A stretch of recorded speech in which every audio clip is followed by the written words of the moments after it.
Welcome warriors. आज का हमारा टॉपिक जो है वो है यूसीसी। बड़ा बड़ा लिखा हुआ है।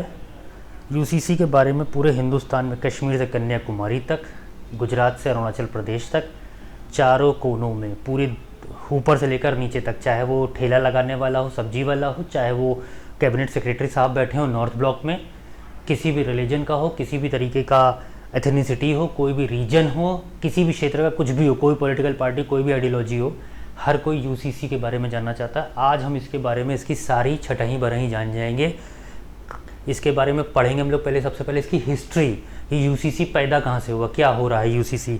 उसके बाद एक्चुअल इसकी डेफिनेशन, सबसे पहले डेफिनेशन में जाएंगे, फिर इसकी हिस्ट्री में जाएंगे, फिर प्रेजेंट इशूज़ में जाएंगे। ठीक है, ये सब चीज़ों पे हम लोग कवर करेंगे। डायरेक्टली आते हैं इसके ऊपर। यूसीसी है क्या? UCC stands for uniform civil code, यानी समान नागरिक संहिता। ठीक है, ये हो गया समान नागरिक संहिता, इसका नाम है। आर्टिकल 44 है ये भारत के संविधान के में, constitution of India article 44। Article 44 आता है पार्ट नंबर 4।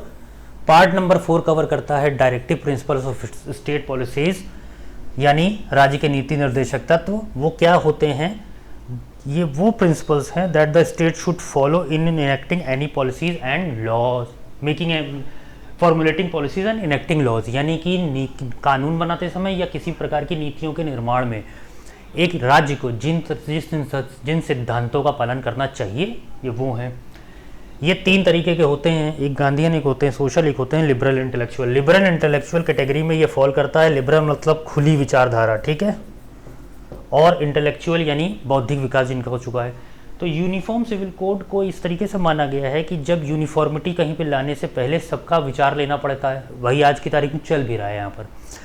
तो जो एक बहुत ही उन्नत, विकसित, मानसिक रूप से विकसित उनका बौद्धिक विकास हो चुका हुआ है। It is not about the only the कि you are getting so much PhD and सब सारी रॉकेट साइंस पढ़ी हुई है ना। बौद्धिक विकास, खुले विचारधारा, आपका एक एलिवेटेड माइंडसेट जिस सोसाइटी का होता है, यानी उन्नत विचारधारा वाला जो समाज होता है, उसके लिए आप यूनिफॉर्म सिविल कोड की परिकल्पना करते हैं। यानी you can provide a uniformity in civil codes and everything, और uniformity in any type of laws. ठीक है, तो यहाँ पर ये आता है। अब हमारे जो डॉक्टर साहब अम्बेडकर थे, उन्होंने डायरेक्टिव प्रिंसिपल स्टेट पॉलिसीज को नोवेल फीचर्स बोला है ऑफ द कॉन्स्टिट्यूशन। डीपीएसपी लिया कहाँ से, क्या था? Irish constitution, Ireland. ठीक है, ये सब चीज़ें हम लोग बाद में पढ़ेंगे उसमें, पॉलिटी में। अब आगे बढ़ते हैं हम लोग। ये तो इसकी आ गई आपको कथा भागवत, आपको पता चल गई। ठीक है, अब पहले देखते हैं कि ये हुआ क्या था। हम लोग दो तरीके से पढ़ेंगे, पहले प्री इंडिपेंडेंस पढ़ेंगे, फिर पोस्ट इंडिपेंडेंस पढ़ेंगे कि ये इसका, क्योंकि हिस्ट्री जाने बिना आगे पढ़ने से कोई फ़ायदा नहीं है। देखिए यहाँ पे 3 पॉइंट लिखे हैं। पहला कॉर्नवालिस कोड, ठीक है, दूसरा है लेक्स लॉ की रिपोर्ट और 1840 का, और उसके बाद ये हिंदू वुमेन एक्ट। अब इसके बारे में 1 बाय 1 हम लोग इसको देखेंगे कि है क्या ये।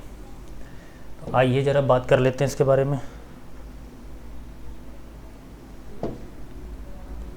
थोड़ी सी लैगिंग हो रही है, इसके लिए माफ़ी चाहते हैं। ठीक है,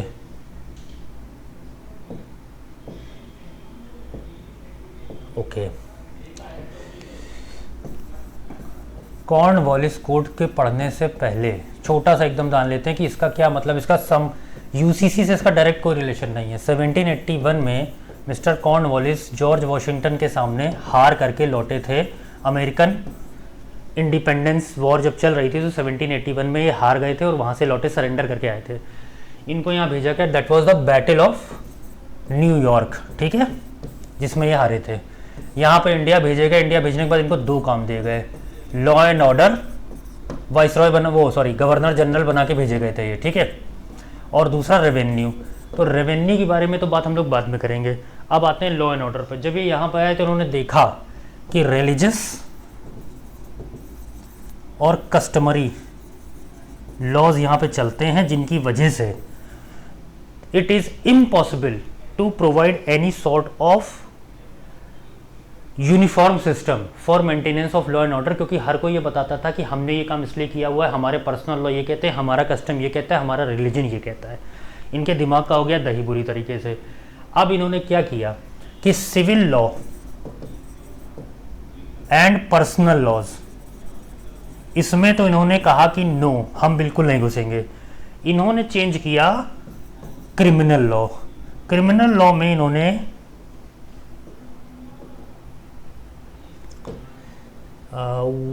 यस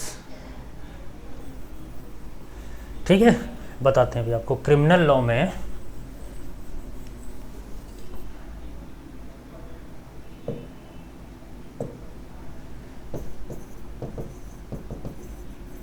इन्होंने क्या किया, दो चीज़ें, एविडेंस एक्ट में चेंज किया और पनिशमेंट। ठीक है, इसमें क्या चेंज किया ये अभी इसके स्कोप के बाहर की बात है, ये सब हमें नहीं करना अभी, ये सब नहीं जानेंगे अभी हम कुछ भी। ठीक है, यहाँ पे आप केवल इतना समझिए कि ये इस तरीके से चेंजेस ये कर रहे थे। ये यूनिफॉर्मिटी लाए कि एविडेंस में और पनिशमेंट में एक यूनिफॉर्म कोड लगेगा, applicable on every person irrespective of its religion, ethnicity, region, जो कुछ भी हो। यानी कि कहने का मतलब ये है कि वो यूनिफॉर्मिटी लेके आए कि कोई भी तरीके का आपका हो सिस्टम, आप किसी हिंदू मुसलमान फलाने में, क्योंकि वहाँ पर प्रॉब्लम इनके साथ ये हो गई थी कि हिंदू मुसलमान के चक्कर में बहुत परेशान हो चुके थे कि मुस्लिम्स अलग लॉ बनाते थे, हिंदू अलग लॉ बनाते थे। एविडेंस लॉ में बहुत प्रॉब्लम थी, ये हम लोग बाद में पढ़ेंगे, कॉन्फोर्मिटी कोड हम लोग बहुत आराम से कवर करेंगे। ठीक है, इसका केवल इतना सिग्निफिकेंस यहाँ पर है कि एक ये वर्ड होता है ना यूसीसी का, यूसीसी का जो वर्ड है यूनिफॉर्म, ये केवल पूरी कथा भागवत इसलिए सुनाई जा रही है कि यूनिफॉर्मिटी की शुरुआत मॉडर्न सेंस में यहां से शुरू हुई। ठीक है, इनका केवल इतना ही रोल था, इसके ऊपर कुछ नहीं। ठीक,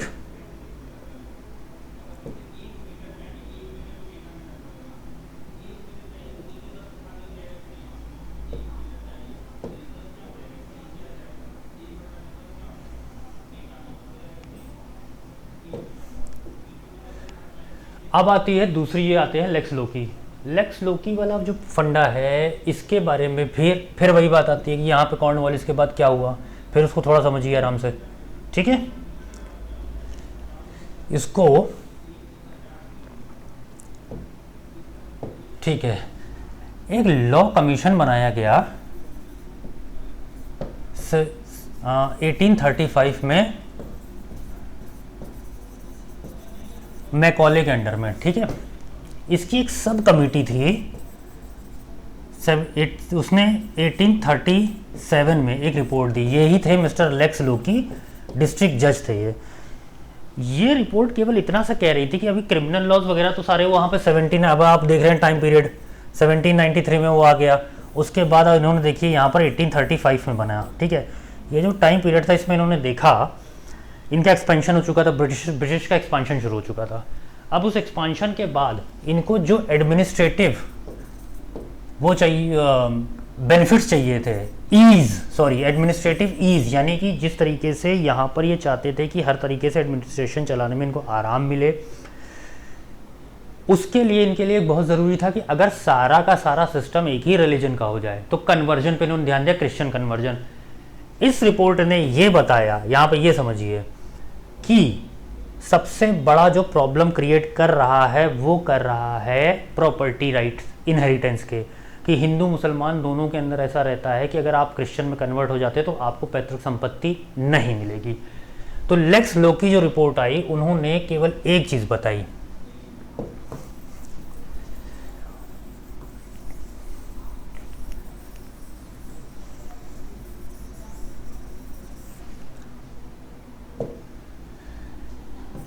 इनहेरिटेंस, यानी कि पैतृक संपत्ति में उत्तराधिकार जो आता है उसके बारे में उन्होंने कहा कि कन्वर्जन अगर आपको क्रिश्चियनिटी में करवाना है तो अगर आपको ये लॉ नया बनाना पड़ेगा, तो इन्होंने रिलीजियस डिसेबिलिटी एक्ट एक ये लेके आए जिसके थ्रू अगर कोई भी क्रिश्चियनिटी में कन्वर्ट हो जाता है तो उसको चाहे वो किसी भी धर्म का हो, हिंदू हो, मुसलमान हो, पारसी हो, फलाना ढिमाका, कुछ भी हो, उससे कोई मतलब नहीं है। पुरानी प्रॉपर्टी में जो उसका हक बनता तब उसको मिलेगा, ठीक है। तो यहाँ पर अब इसका ये चीज़ें हैं क्या, वहाँ पर आप देखिए जो कॉर्नवालिस थे उन्होंने क्रिमिनल लॉ के अंदर थोड़े बहुत चेंजेस करे थे, यूनिफॉर्मिटी लाए थे। चेंजेस क्या, यूनिफॉर्मिटी। जो ये लेक्स लोकी का फंडा है, इन्होंने पर्सनल लॉ में, अभी आपको बताते हैं है क्या ये, आगे भी समझाते हैं आपको कि पर्सनल लॉ में इन्होंने एंट्री मार दी। पर्सनल लॉ का मतलब ये है कि आपके सिविल जो है, दीवानी और फौजदारी के मुकदमे, सिविल सूट हो गए आपके, क्रिमिनल सूट हो गए, यानी दीवानी फौजदारी। दीवानी और फौजदारी का जो भी मुकदमा चल रहा है उसमें अलावा इसके एक आती है पर्सनल मैटर्स। पर्सनल मैटर्स में मोटी मोटी चीज़ें कवर होती हैं, जो कि क्या है, डाइवोर्स, डाइवोर्स से पहले आएगी मैरिज, डाइवोर्स आ गया, फिर मेंटेनेंस इसी के साथ है, सक्सेशन आ गया, यानी कि कौन कौन इसके, आपकी जो लाइन है वो क्या है, यानी शादी हो गई, डाइवोर्स हो गया, उसके बाद आपका जो गुजारा भत्ता होता है, उसके बाद सक्सेशन आ गया कि यानी कौन कौन इसके वारिस हैं अगर आपकी मृत्यु हो जाती है, या इस तरीके से प्रॉपर्टी के, ये सारा का सारा मैटर प्रॉपर्टी का, घर का। इनहेरिटेंस यानी आपकी पैतृक संपत्ति में कितने हो गए, एडॉप्शन यानी गोद लेने वाला, 1 2 3 4 5 6 इस तरीके की कितनी चीज़ें आती हैं, ये 6 की 6 चीज़ें आप ये याद रखिएगा। अभी इन्हीं 6 चीज़ों के ऊपर आपको आगे सारी जितनी ये जो उठापटक मची हुई है, सारा का सारा जो खेल है, यूसीसी खतरा, ये वो, ये सब इसी के ऊपर बना हुआ है। इन्होंने इसमें एंट्री करी केवल ये कि लेक्स लोकी जब आए तो उन्होंने सिर्फ इतना सा बताया, इन्होंने कहा कि इनहेरिटेंस में आ गई है, तो इनकी इंपॉर्टेंस केवल इतनी सी है, कोई बहुत रॉकेट साइंस में नहीं जानना है। एक जने ने बोला कि क्रिमिनल लॉ में यूनिफॉर्मिटी लाए, वो फर्स्ट स्टेप था। सेकंड स्टेप बढ़ा, लॉ कमीशन आया, उसने बोला कि इनहेरिटेंस में घुस जाओ, ठीक है, क्योंकि पहले उनके इनहेरिटेंस ये थे कि हटा दो, ठीक भैया, चलो भाई पहुंच गए।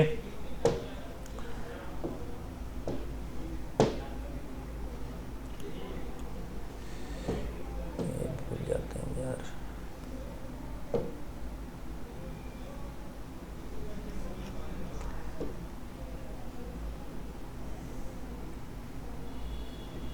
ठीक है। अब आता है तीसरा। तीसरा क्या कहता है, हम लोग पढ़ने वाले हैं ये Hindu women right to property act 1937। इसको जानने से पहले हम लोग थोड़ा सा इसकी हिस्ट्री में जाएंगे। वो ये कहती है कि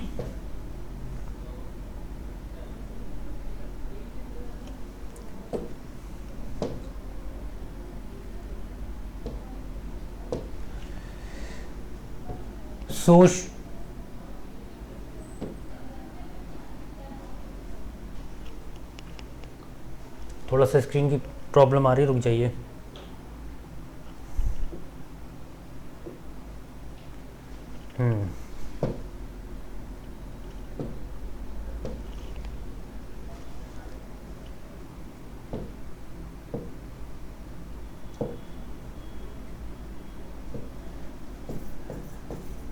सोशियो रिफॉर्म मूवमेंट्स आए, वेस्टर्न एजुकेशन आई, ठीक है। इससे सोसाइटी में, इंडियन सोसाइटी के अंदर वेरियस राइट्स, अधिकारों के प्रति जागरूकता बढ़ी। इन्हीं में से कुछ अधिकार ऐसे आ रहे थे जो कि जो विधवाओं की कंडीशन थी वो काफ़ी ख़राब थी। और उस समय अगर आप, अभी हम लोग जब हिस्ट्री का पूरा पोर्शन करेंगे, सोशल रिफॉर्म मूवमेंट्स कवर करेंगे, उसमें आपको डिटेल में चीज़ें बताई जाएंगी, हम लोग पढ़ेंगे आराम से। तो कि विधवा विवाह बैन था, चाइल्ड मैरिज ये बहुत प्रेवलेंट थी, सती प्रथा, इस तरीके की चीज़ें थी हिंदू समाज के अंदर। तो ऑल इंडिया विमेन कॉन्फ्रेंस हुई 1933 में अंडर दिस, मतलब इस तरीके का माहौल था, इन्वायरमेंट ऐसा चल रहा था कि बिल्कुल सोसाइटी जो थी बहुत ही उन्नत हो चुकी थी, इनलाइटेंड पूरा सिस्टम था। उस इनलाइटेंड सिस्टम बिल्कुल एकदम कि हाँ भाई अब सर जिस तरीके से बाकियों के अधिकार है उसमें अधिक होने चाहिए। इन्होंने डिमांड करी कि यहाँ पर विमेंस राइट के बारे में बात करी जाएगी, स्त्रियों के अधिकार। अब स्त्रियों के अधिकार जब इन्होंने बात बोली तो उसके बाद हुआ ये कि 1937 में एक बिल पास हुआ,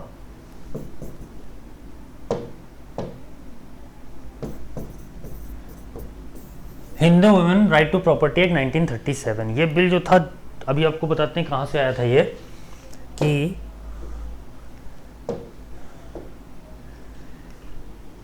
इसमें विधवा जो अगर कोई होती थी तो उसमें उनको प्रॉपर्टी नहीं मिल पाती थी, उसकी हालत बहुत ही दयनीय हो जाती थी, उस वजह से उसके जीवन यापन में बहुत परेशानी आती थी।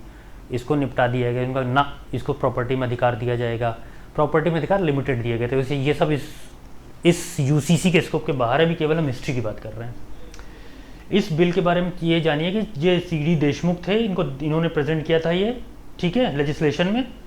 तो उसके बाद इसको देशमुख बिल भी कहा जाता है। ये जी इनकी एक स्टोरी ये है कि ये पहले 1943 में ही वॉज द फर्स्ट इंडियन, पहले भारतीय थे who was appointed as the governor of RBI, Reserve Bank of India, in 1943। Okay, RBI के पहले भारतीय गवर्नर, ठीक है, ये एक पॉइंट अपने आप में एमसीक्यू में बहुत काम आते हैं सब चीज़ें। ठीक भाई, ये आ गया।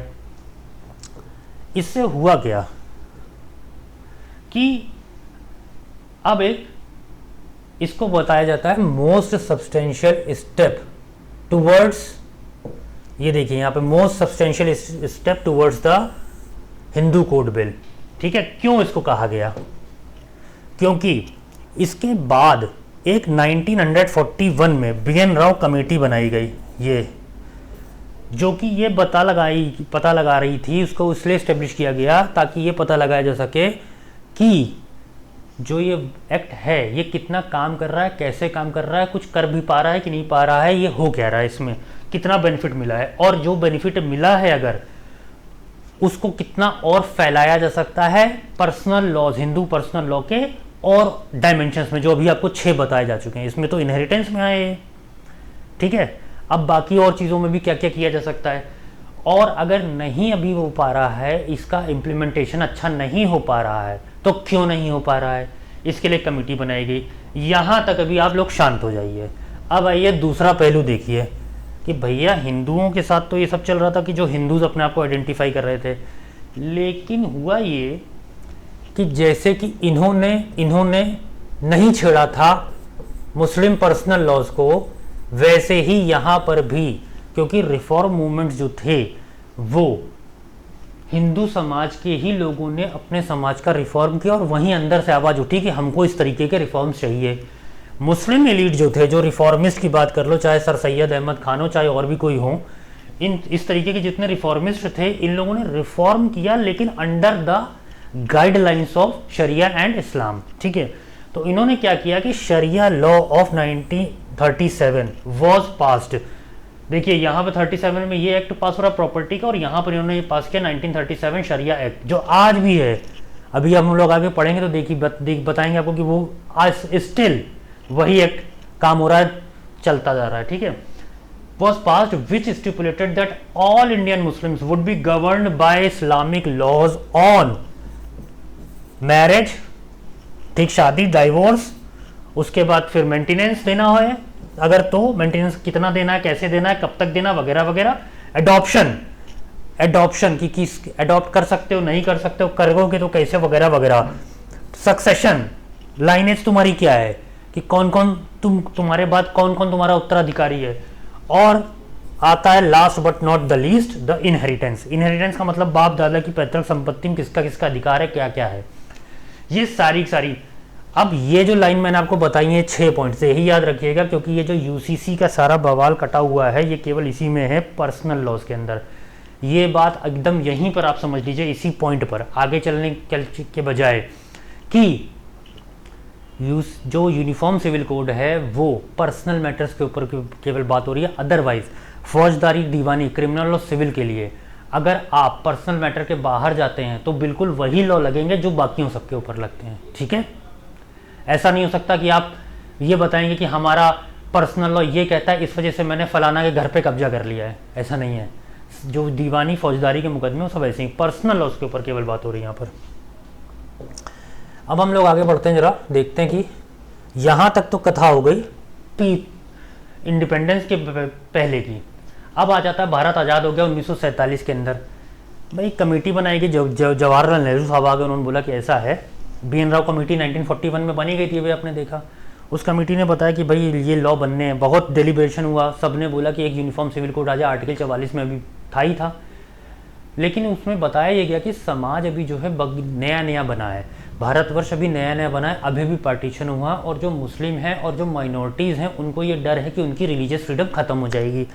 इसके तहत ये हो गया कि अब इसको न छोड़ते हुए, लेकिन जो कंसेंसस बना, हिंदू लिबरल्स जो थे उन लोगों ने बनाया, और उनकी आवाज़ ज़्यादा बुलंद थी, आवाज़ बुलंद, उन्होंने ये चीज़ बताई। और जो कंजर्वेटिव थे, यानी रेडिकल्स जिनको कहा जाता है, तो उनका जो कंजर्वेटिव सिस्टम ऑफ हिंदू वाला जो था, उन्होंने विरोध भी किया, क्योंकि वहाँ पर भी पॉलीगैमी, उसके बाद फिर विधवा एंड ऑल दैट सक्सेशन, बहुत सारे वो हिंदुओं के जो धर्मशास्त्र होते थे, दया भाग है और मनुस्मृति हैं और मिताक्षरा हैं, ये जितनी चीज़ें हैं, ये जो हिंदू लॉ स्कूल, जो लॉ वाला जो था स्कूल, उन सब के बारे में ये होता था।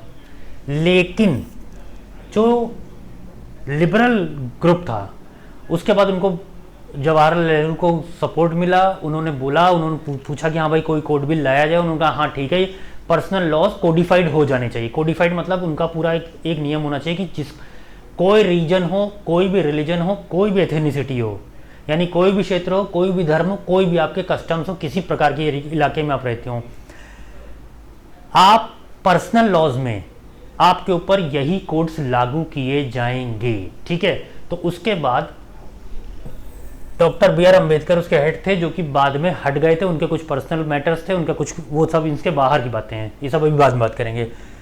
ये 4 एक्ट बनाए गए जिनको मिला करके हिंदू कोड बिल कहा जाता है। मैरिज एक्ट, ये सबके ऊपर लागू है। सक्सेशन के हिसाब किताब में चलेगा। माइनॉरिटी एंड गार्जियनशिप, ये आता है, इनहेरिटेंस सक्सेशन दोनों में आता है। एडॉप्शन एंड मेंटेनेंस एक्ट, ठीक है। तो अब इस तरीके की जितनी चीज़ें आती हैं, ये सब हिंदू कोड बिल यहाँ पे बन गया और ये एप्लीकेबल होता चला गया। बट माइनॉरिटीज़ वाला जो सिस्टम था उसको टच क्यों नहीं किया गया, उसके 2 रीज़न थे। पहला रीज़न ये था, volatile condition of Indian political system. ठीक है, इसका मतलब ये होता है कि बहुत ही वाष्पशीलता, एकदम की तुरंत जो अभी अभी बना था वो अपने पैरों पर खड़ा हो रहा था, भयंकर तरीके की 1200 साल की गुलामी के बाद वो अभी निकल के बाहर आया था, तो मॉडर्न तरीके से आगे बढ़ रहा था। लिबरल लोग कुछ बोल रहे थे, रेडिकल कुछ बोल रहे थे, वहाँ पे आज़ादी का नया नया सबको बिल्कुल बुरी तरीके से सबको चस्का सवार था। ठीक, तो अब हो ये रहा था कि किस तरीके से सारा सामंजस्य बनाया जाए। तो वो सामंजस्य बनाने के लिए जो पॉलिटिकल विल थी, उसने आपका गुड कॉप बैड कॉप वाला सिस्टम खेला कि कहीं कहीं पर जहाँ पे जैसे एनेक्सेशन ऑफ प्रिंसली स्टेट किया गया, वो पूरा कोर्सिव तरीके से किया गया, और जहाँ पे चुक गए वो छीछल इधर आज भी मची हुई है। तो यहाँ पर पॉलिटिकल विल नहीं हो पाई थी, ये वोलेटाइल पॉलिटिकल कंडीशन ये जो थी कि पॉलिटिकल विल की कमी थी। दूसरा ये था, इसको थोड़ा सा आराम से पढ़ेंगे, इंटरनेशनल प्रेशर। इंटरनेशनल प्रेशर का डायरेक्ट कोई प्रेशर नहीं था, वो इनडायरेक्ट प्रेशर था कि वो ये चाहते थे कि जैसे ही कोई इस तरीके का यहाँ पर कोई माइनॉरिटीज के खिलाफ कोई काम हो और माइनॉरिटीज भड़कें, मान ली, ठीक है, तो वो उसको ये बताएं कि हमने तो पहले ही बोला था कि these people are not fit for running this type of large scale democracy और लार्ज स्केल कंट्री, कि ये लोग पहले से, हम तो पहले ही जानते थे, ब्रिटेन पहले तैयार बैठा हुआ, ब्रिटेन ने कहा, ब्रिटेन तुरंत खड़ा हो जाता चौधरी बनने, आज भी बन रहा है बहुत चौधरी। तो दुर्गति है, लेथन मची हुई वहाँ, लेकिन चौधरी बन रहे हैं अभी भी, ठीक है, सारी चौधरी सबकी निकल रही धीरे धीरे। तो वो तैयार बैठे हुए थे कि देखो हमने पहले ही बोला था। तो 2 चीज़ों से, लेकिन इसके बारे में बहुत ज़्यादा नहीं, बेसिकली था। तो ये जो 2 रीज़न हैं, ये हैं इनडायरेक्ट रीज़न। मेन रीज़न था इंटरेस्ट ऑफ माइनॉरिटीज़, उनका प्रेशर आया उनके अंदर से, उन्होंने कहा हमें रिफॉर्म की जरूरत ही नहीं, हमारे पर्सनल लॉ बहुत बढ़िया चल रहे हैं। ठीक है, अब आगे बढ़िए, जरा एक चीज़ देखिए कि कौन कौन आता है इसमें, जो under code Hindu code bill में आते हैं, हिंदू, जैन, बुद्धिस्ट और सिख आते हैं। ये सब वही, ये जो लॉ थे, पर्सनल लॉज, इनके ऊपर लागू होंगे। लेकिन मुस्लिम्स मुस्लिम्स, क्रिश्चियंस और पारसीज, इनके इन 6 मैटर्स में केवल पर्सनल लॉ ही चलते हैं, ये इससे काम नहीं करते हैं, ठीक है, हिंदू कोड बिल के अंडर में नहीं आते हैं। अब आप ये देखिए कि मजेदार बात ये है कि समस्या है क्या। यस, अब ये सबसे यहां पर से शुरू होती है मेन चीज। अब तो कथा भागवत आपको सारी समझ में आ गई, उसकी हिस्ट्री समझ में आ गई, क्या क्या ड्रामाबाजी चली, क्या बंदर बांट चलती रही, कौन कहाँ उठा पटक मचा रहा था, all that ruckus now you know, ठीक है। अब आगे एकदम नॉर्मल सी बात आती है कि ये देखिए यूनिफॉर्म सिविल कोड के साथ इशू ये है, पहली चीज ये होती है कि यूनिफॉर्म सिविल कोड क्या चाहता है, इट सीक्स टू इंप्लीमेंट,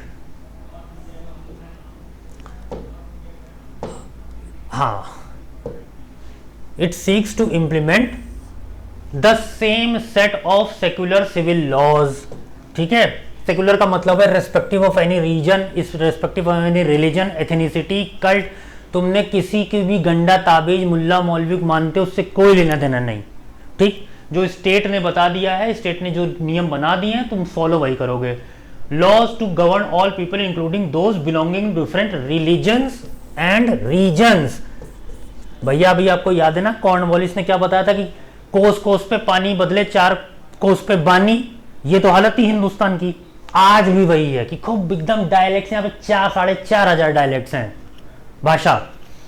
तो अब आपके कस्टम, तो उसके हिसाब से कस्टम लोगों ने बना रखे, तो कस्टमरी लॉज हमारे फलाना है, हम यहाँ करते हैं, हम इसकी बलि चढ़ा देंगे, हम ये कर देंगे, वो कर देंगे, वगैरह वगैरह वगैरह। तो चाहे आपका कोई भी रीजन हो, रीजन के हिसाब से आपके कोई भी लॉज हैं, कोई फर्क नहीं पड़ता। रिलीजन आपका कुछ भी हो, जो भी 3 लोग जो बाहर हैं, पारसी, क्रिश्चियन और मुस्लिम्स, इन तीनों लोगों को सारे प्रेरोगेटिव्स इनको जो मिले हुए, जितने एडवांटेज मिले हुए हैं, देखिए सेकंड लाइन क्या आती है, वो ये कहती है it will waive of the right of citizens to be governed by different personal laws based on their religion है और इथेनिसिटी। भैया जितना भी बेनिफिट मिले हुए हैं वो सब खत्म।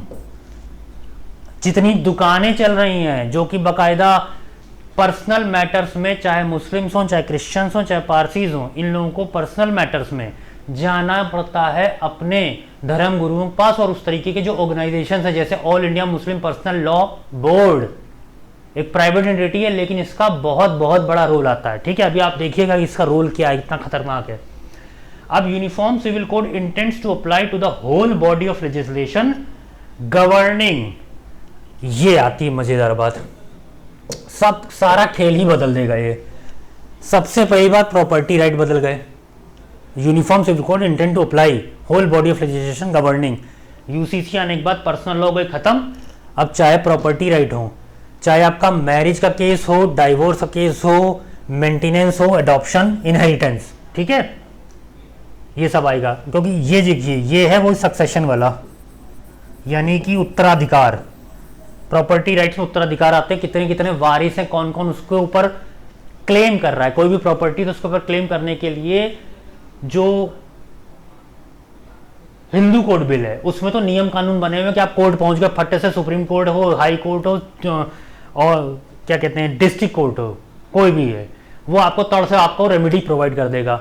लेकिन मुस्लिम्स, क्रिश्चियंस और पारसीज, इनको जाना पड़ेगा अपने अपने पर्सनल लॉ जो लोग मेंटेन कर रहे हैं और वो जो बॉडीज हैं उनके पास कि भैया बताइए इन 6 के 6 मामलों में। लेकिन अब ये सब खत्म हो जाएगा, सारी छीछा लेदर इसीलिए मची हुई, जो उछल कूद मची हुई कि ऐसा क्यों वैसा क्यों, ये सब इसीलिए मची हुई है। अब भैया ये आता है कि अगर पर्सनल लॉ, इन्होंने ये बोला था ना कि हमारे पर्सनल लॉ बहुत अच्छे, 37 में आपने बताया, हमने देखा उनका, हम पर्सनल लॉ चलाएंगे, भारत आ जाए तो उनका नहीं, हम तो पर्सनल लॉ बहुत अच्छे चल रहे हैं। तो ये इतनी उठापटक मची क्यों है?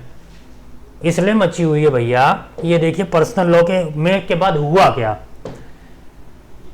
ये सबसे बड़ा लैंडमार्क का सिस्टम है शाह बानो केस, ठीक है। हम लोग इसमें 3 चीजें कवर करेंगे, शाह बानो केस, सरला मुदगल केस और ये जोस पोलो केस 2019। अब इसको कवर करने के लिए सबसे पहले हम लोग चलते हैं शाह बानो केस पर, ठीक है।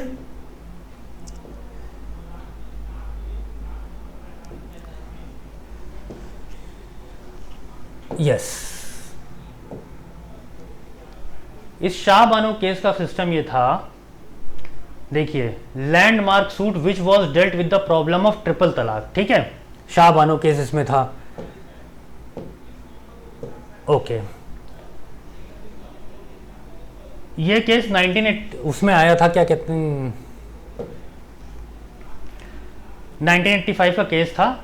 इसमें हुआ ये था, इसमें बहुत बढ़िया बात ये है कि ये जो Shah Bano was conveyed bye justice, ये सीजेआई थे, सीजे चंद्रचूड़, जो अभी हमारे एग्जिस्टिंग सीजेआई हैं, डीवाई चंद्रचूड़, उनके परम पिताजी, मतलब परम पूजनीय पिताश्री, ये उनकी चीफ जस्टिस थे।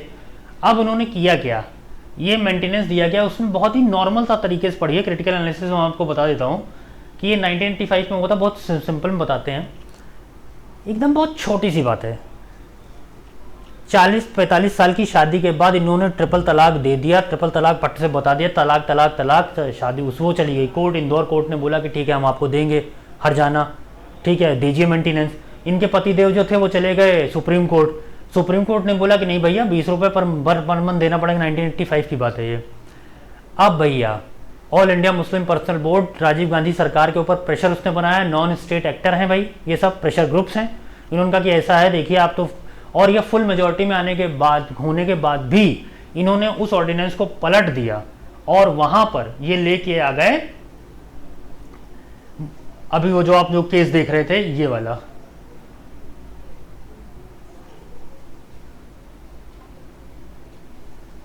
मुस्लिम protection, Muslim women's protection of right on divorce, ये 86 में इन्होंने पास कर दिया। 85 में उसने डिसीजन दे दिया था, सुप्रीम कोर्ट ने दिया कि इनको मेंटेनेंस दीजिए।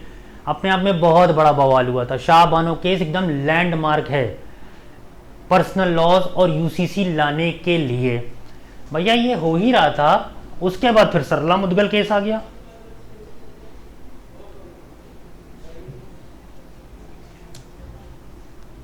अब सरला मुदगल केस में एक और कहानी आ गई। सरला मुदगल केस में ये हुआ कि भाई ये देखिए, Muslim marriages are govern under the archive provisions of Shariat law 1937। Hindu marriage law allow monogamy whereas Muslim individuals are allowed to marry as many as 4 women at a time. ये केस पूरा ये था पर्सनल लॉ के misuse का।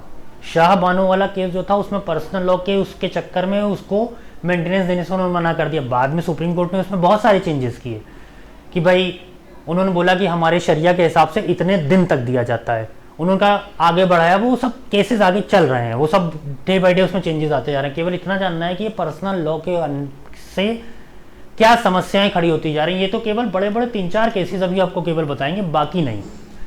तो इसमें ये हुआ कि इन्होंने भैया एक मिस्टर ये थे, ये देखिए सुनीता नरूला अक्यूज जितेंद्र माथुर, एक ये जितेंद्र माथुर हुआ करते थे। इन्होंने इस्लाम कबूल किया और शादी कर ली, बिना अपनी पहली बीवी को तलाक दिए। अब अगर ये हो ही रहा था तो उन्होंने बोला कि नहीं भाई ये केवल आप शादी के लिए कैसे ऐसा कर सकते हैं। यहां पर ये केस आया, ये देखिए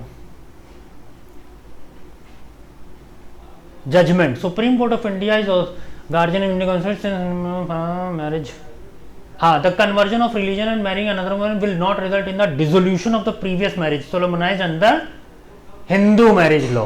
ठीक है, अब भैया जब उन तो फिर अब ये liabilities which were impose upon him under section 494 of India IPC.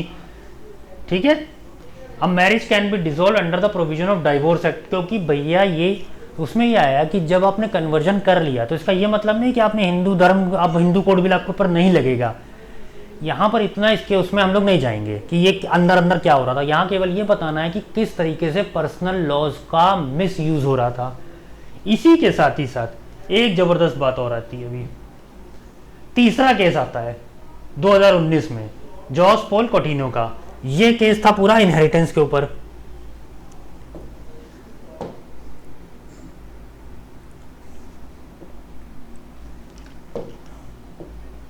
हाँ, ये केस था इनहेरिटेंस के ऊपर। अब यहां पर हम थोड़ी और चीजें देखेंगे कि ये हुआ क्या था। ठीक, इसको भी देख लेते हैं भैया।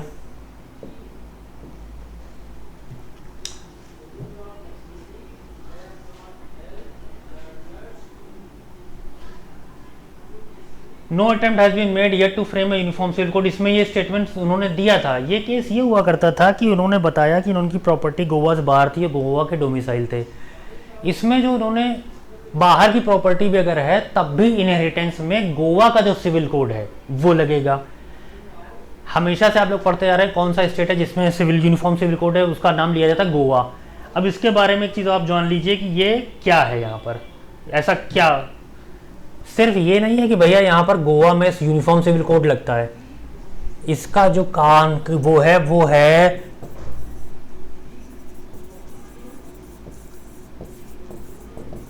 Portuguese civil code of 1867।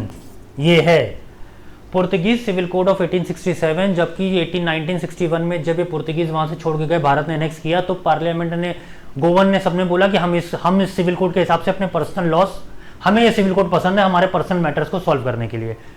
Parliament ने बोला ठीक है कोई बात नहीं, वी आर एग्रीड कि अगर भाई पीपल्स विल है, यहाँ पर तो रिप्रेजेंटेटिव फॉर्म ऑफ गवर्नमेंट है ना, तो पब्लिक अगर चाहेगी कि हमको ये कानून चाहिए तो वो ठीक है, ठीक।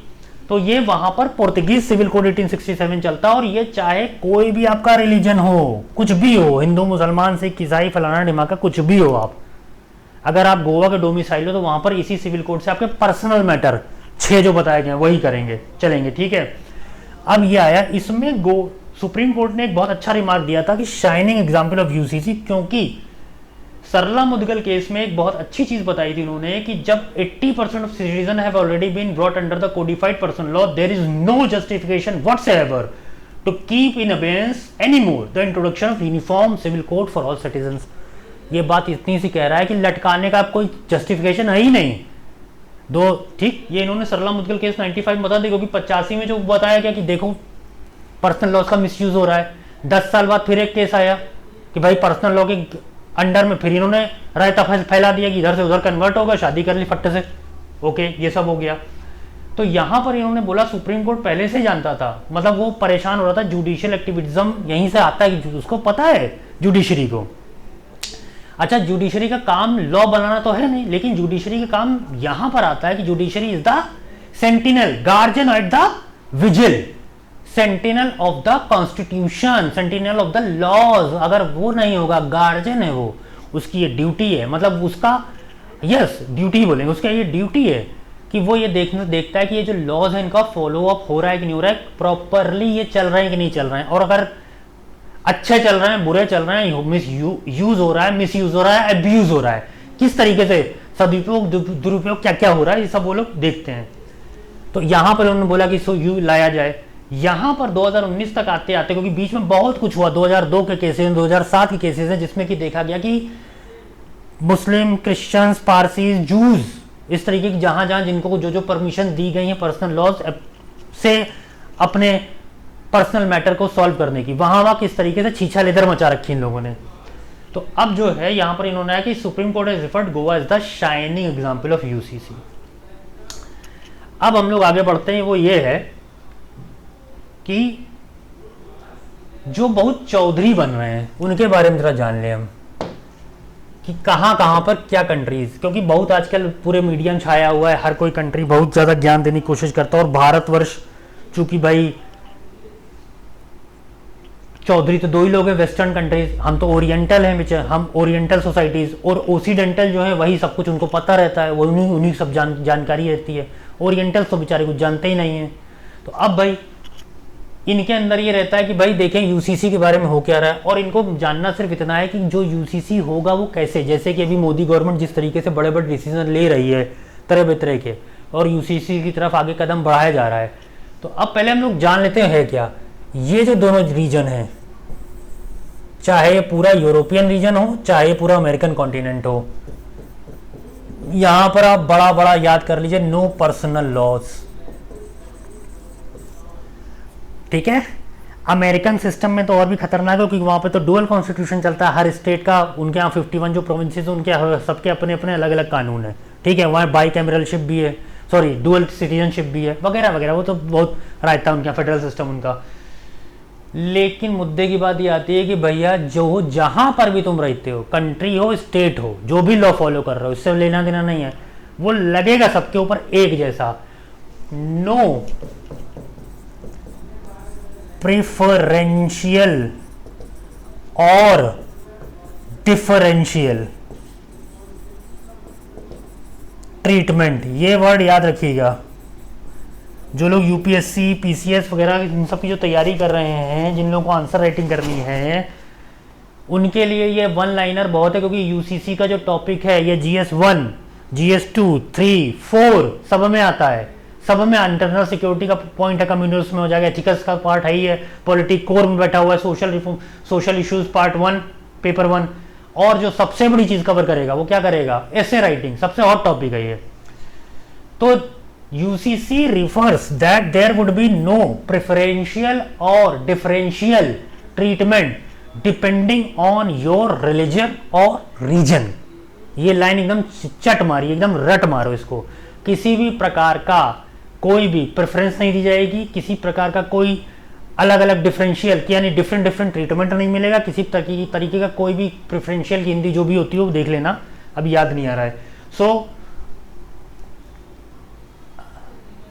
वो तो प्रेफरेंशियल ट्रीटमेंट नहीं मिलेगा, ठीक, यानी कि प्रेफरेंशियल प्रेफरेंस देना यानी कि उसको प्राथमिकता, हाँ यस, आपके रिलीजन या आपके किसी भी तरीके के रीजन की जो भी आपके लॉज चलते हो, जो भी आपका रिलीजन और रीजन कहता हो, उसके हिसाब से हम कोई भी कमी पेशी नहीं करेंगे, यानी डिफरेंशिएशन या किसी प्रकार की प्राथमिकता नहीं देंगे। यह है यूसीसी का मतलब। जो सिटीजन हैं उनके ऊपर एक जैसा लगेगा, जो भी वहां रहता है, ठीक। अब आते हैं भैया मजेदार बात पे, आइए जरा, इनको हटा दीजिए सबको। आपको वेस्टर्न वर्ड पूरा समझ में आ गया। वेस्टर्न वर्ड को हम लोग ओसीडेंटल भी कहते हैं, ओके। अब आते हैं हम लोग अपने सबसे परम प्रिय लोगों की, जिनकी वजह से यहां पर सारा रायता इस समय जो इस all India Muslim personal law board ने जो फैला रखा है, वो ये कहता है कि इस्लामिक हमारा जो सिस्टम है, लिबरल जितने मुस्लिम्स हैं उनको कोई तकलीफ नहीं है। जैसे आरिफ मोहम्मद खान, इतने प्यारे बंदे, हमारे खान सर, ठीक है।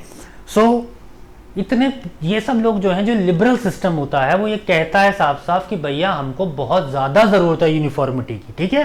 पर्सनल लॉ के चक्कर में ये मुल्ला मौलवी बैंड बजा रखी है इन लोगों ने।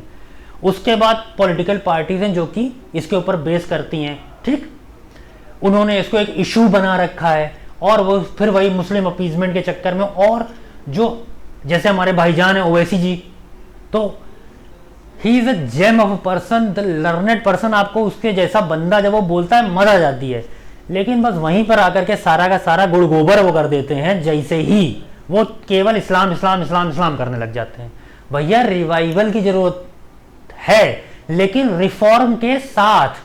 वो रिवाइवल वाला तो सब लोग बहुत ज्यादा करते हैं, रिफॉर्म नहीं होना चाहते हैं, क्योंकि रिफॉर्म होने के लिए आपको खुद एजुकेट होना पड़ेगा। तो जितना मुल्ला मौलवी ने एवरीबॉडी कम्युनिटी है, सबसे बड़ी प्रॉब्लम क्या है यहाँ पर जो मुस्लिम कम्युनिटी है, एजुकेशन।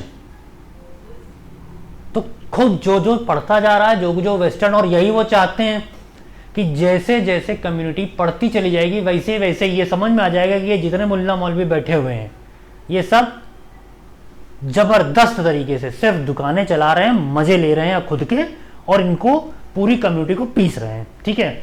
अब हम इधर आते हैं, लेकिन कि पहले इस्लामिक वर्ल्ड यानी वहां शरिया चलता है, सारे के सारे शरिया लॉज वहां चलते हैं, ठीक है। एक लाइन में आपको समझा करके खत्म, ये एप्लीकेबल टू एवरीवन, ठीक है। पाकिस्तान, इंडोनेशिया, बांग्लादेश, मलेशिया, ये हमारे पास वाले हो गए।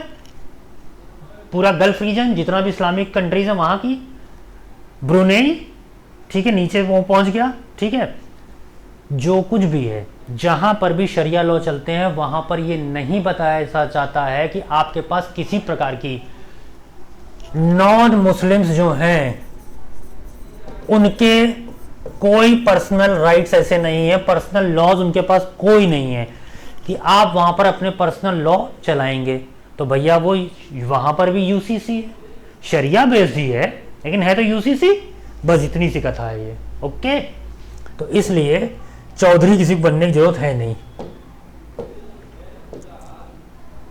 अब आते हैं प्रेजेंट कंडीशन में, जो कि बहुत ज़बरदस्त है। प्रेजेंट कंडीशन में 2015 बहुत दिन से चला आ रहा था ना ये नौटंकी, कि यहाँ पर 1985 44 से 1947 से चल रहा है, ठीक है।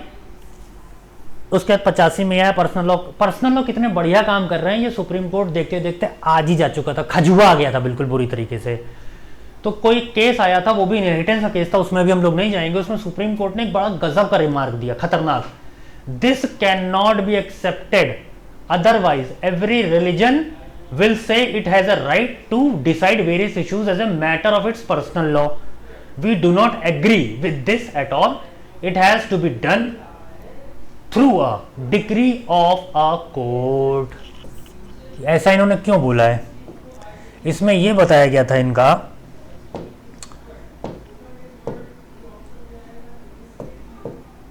हाँ, सुप्रीम कोर्ट ने बोला कि देखो भैया ऐसा है कि ये एक्सेप्ट नहीं किया जा सकता है कि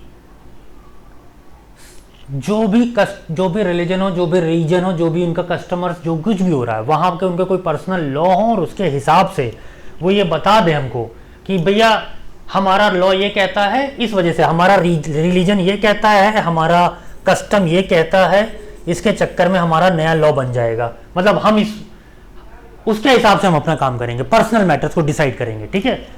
ये सुप्रीम कोर्ट ने बहुत तीखी टिप्पणी दी थी और इसके वजह से ये बताया गया था, ये टूवर्ड्स ये था कि it has to be done with a decree of court. Decree of court का मतलब ये होता है कि when there would be UCC, ठीक है, यूसीसी पार्लियामेंट ले आए तो उसको फॉलो करवाना कोर्ट का काम है कि भैया आप कोई भी मैटर, कोई भी रिलीजन का हो, हिंदू, मुस्लिम, सिख, ईसाई, पारसी, जू, किसी भी तरीके को, नॉन रिलीजियस पर्सन, कुछ भी हो, वो जाएगा सीधे कोर्ट में, वो बोलेगा कि भैया ये हमारे 6 जो मैटर्स हैं इसमें क्या कहता है यूसीसी, वो बता दीजिए और उस हिसाब से फैसला कर दीजिए।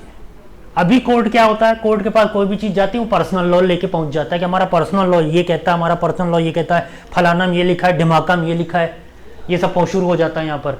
तो वो खजवा चुका था, उसने बोला कि भैया this can not be accepted. रोज कोई चला आ रहा है, कोई केस आया उसमें उन्होंने लगा ये बता दे, नहीं देखिए हमने इसलिए ऐसा किया क्योंकि हमारा पर्सनल लॉ ये कहता है। खूब मिसयूज हो रहा है, ठीक है। इसमें आपको एक चीज बताना है यहीं पर कि अभी का जो था ये एक इसमें बहुत मजेदार चीज आती है कि जब सुप्रीम कोर्ट ने एक ये दिया हुआ है, ये वाला शायरा बानो केस ऑफ 2019, इसमें तो भैया मजा आ गई। इसमें क्या किया गया कि वो जो ट्रिपल तलाक वाला 1985 का शाह बानो का केस था, वहां से ही सुप्रीम कोर्ट तड़े बैठा था एकदम कि तुम लोग जो हो, हम कुछ भी करना चाहें, पार्लियामेंट आ जाता भट्ट से लेकर के, ठीक है। राजीव गांधी ने कांड कर दिया था भैया यहाँ, ठीक है, कोई बात नहीं, फुल मेजोरिटी के बाद भी उनका ना, सुप्रीम कोर्ट की ऐसी तैसी हम ये वाला लाएंगे, ठीक, ऑर्डिनेंस लिया, उन्होंने बता दिया। इसमें क्या हुआ, ये एकदम सिंपल सी बात थी कि उन्होंने, एक मिनट, इसका जजमेंट जो है, the supreme court laid down judgment 22-3-2 की मेजोरिटी से 22 अगस्त 2017 को इन्होंने जजमेंट दिया। बहुत बढ़िया वाला जजमेंट था। इन्होंने क्या बोला, made up the practice, holding the practice of triple तलाक अनकॉन्स्टिट्यूशनल। ये ट्रिपल तलाक को खत्म कर दिया था। अभी लेटेस्ट है बिल्कुल, ये बिल्कुल एकदम ट्रिपल तलाक जो खत्म किया गया, ये बिल्कुल एकदम जबरदस्त काम था ये। इसलिए आपको बता रहे हैं इसमें कि जो प्रेजेंट सिचुएशन आ रही है, इसका मतलब ये हो रहा है कि सुप्रीम कोर्ट बिल्कुल एकदम इस समय फुल फॉर्म में आ चुका है। और not only supreme court, we have to talk about the judiciary. Judiciary has taken its full control over all these personal matters and they are completely adamant that this type of heterogeneity in cases of personal law should be removed। Hindi का version, supreme court बिल्कुल कमर कस के बैठ गया है अब, यानी judiciary कमर कस के बैठ गई है कि जो भी रायता फैला हुआ है पर्सनल लॉ के नाम पर, उसको तुरंत सही किया जाए, क्योंकि अब पर्सनल लॉ के नाम से जो रकस फैली हुई है, जो छीछा लेदर मची हुई है, उसको बंद करने का टाइम आ चुका है, ठीक है। यहां पर इतनी सी बात है। ये आओ भाई, ठीक है, ये वाला केस आ गया, अब आगे बढ़ते हैं, एकदम प्रेजेंट वाला जो चीज़ चल रही है, प्रेजेंट सिनेरियो। ये है हमारे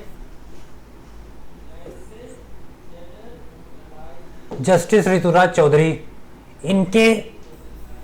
इनके अंडर में लॉ कमीशन बनाया गया, 22nd लॉ कमीशन। और उसने क्या बोला है, अभी अभी बताया था 14 जून 2023, बिल्कुल लेटेस्ट में उन्होंने एक बताया कि 30 दिन का टाइम देते हैं, आ जाओ यूनिफॉर्म सिविल कोड के बारे में जिसको जो भी हो, चाहे वो इंडिविजुअल हो चाहे वो ऑर्गेनाइजेशन हो, किसी भी तरीके का सुझाव आपत्तियां जो देना चाहे, जो कुछ बताना चाहता है बताए। और आज की तारीख में सिचुएशन है ये, जो लेटेस्ट ये था जुलाई एंड में प्रेस रिलीज जो दी गई थी, उसमें ये था प्रेस रिलीज की, मोर देन 80 lakhs, ठीक है, सजेशंस एंड ऑब्जेक्शन, सुझाव और आपत्तियां उनको मिल चुकी हैं, लोगों ने तरह तरह की दे दी हैं, ठीक है। अब ये 22वां है ये, ठीक है, ये याद रखिएगा, ये सब चीजें एमसीक्यू में बहुत सारे इस पूरे लेक्चर में, जिसको सिविल सर्विसेज तैयारी करनी है या किसी भी एग्जाम की, गवर्नमेंट एग्जाम की तैयारी करनी है, उसके लिए कम से कम 50 एमसीक्यू आ चुके हैं, ठीक है, नंबर 1।